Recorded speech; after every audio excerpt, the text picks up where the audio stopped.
I'm here with USYF Tournament Director John Sciore, who's also Director of Development. John, good afternoon. Well, good afternoon. Glad to have you guys. So we'd just like to talk to you about this tournament today. I understand it's into its 6th edition. Can you tell us a bit how it's grown and evolved over the years? Well, as said, it's in its 6th year. We became United States Youth Football, or Futsal, 6 years ago.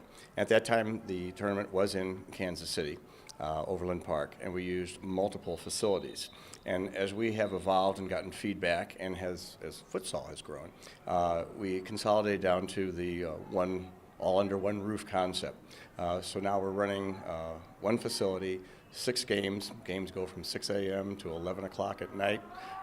Some games Friday, Saturday, Sunday, and then the finals are always on Monday. Nice culmination of a futsal weekend. Fantastic, and I understand this Monday is a national holiday in the US, is that right? Yes, it is, and even though you're not maybe American, you can take that day off also. Thank you very much, I appreciate that. So just tell us about the numbers involved in futsal across the country. I understand that you've got huge numbers of players registered and playing across the US. Yeah, we do, and the term explosion would be a very adequate term. We started with United States Youth Futsal with about 5 leagues.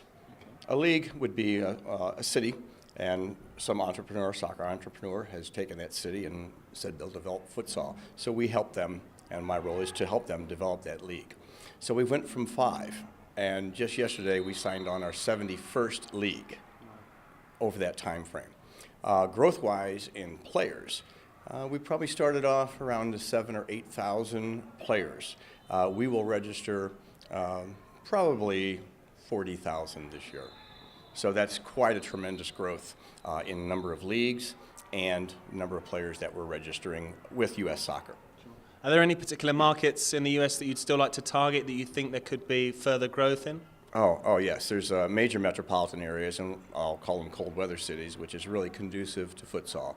Our market are the more skilled players who will play usually during their in-between seasons of fall and spring. So they come in during the winter. Winter's a great, for those cities that have the cold weather, kids have no place to play. So yeah, there's a lot of opportunity for certain cities, and we'd like to develop those markets. And have you noticed that futsal has had a specific impact on the game of soccer across the U.S. as a whole? I get some anecdotal evidence from the leagues and the league owners. I happen to run the Gateway Futsal League in St. Louis. We have 231 teams this year. But I'll talk to coaches, and they'll play the winter season with me, and then I'll see them in the spring, and they'll say, John, this futsal, thanks a lot, because to provide us for a format to play this game. Well, why is that? He says, well, we were like in the mid-tables in the fall. He says, we're in 2nd place now. And so I said, yes? He goes, I attribute that to futsal. So the game will allow the player to have, when you're playing in this compact space, of course, time and space just closes down on you.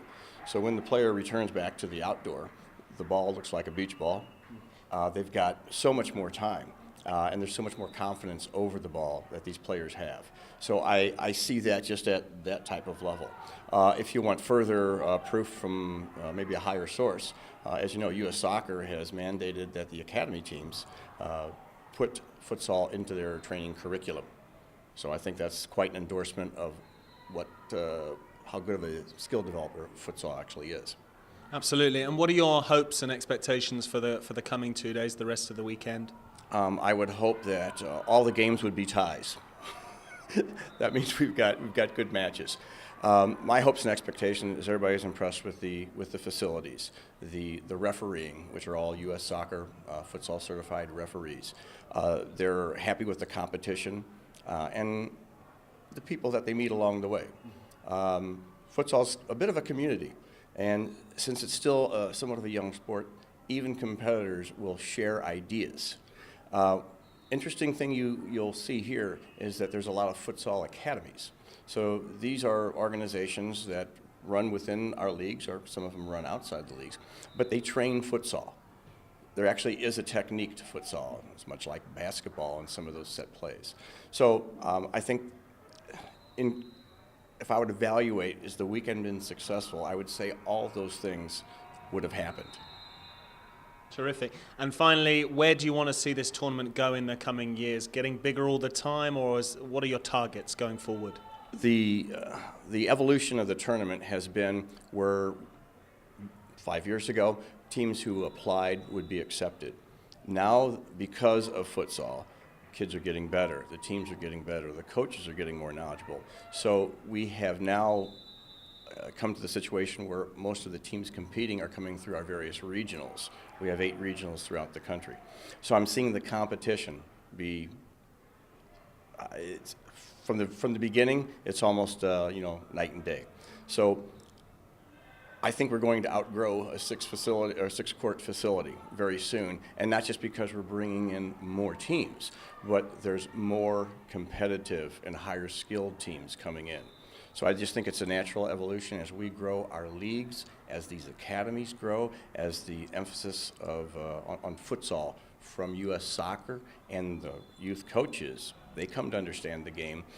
It's just, I think we could double our tournament size. We have 114 teams this year. I can't see why in 5 years, with the facilities, we couldn't be nearing 200 teams. Fantastic. Thanks for taking the time to talk to us, John. Thank you. Appreciate that. Thank you It's for great. your time. Thank you.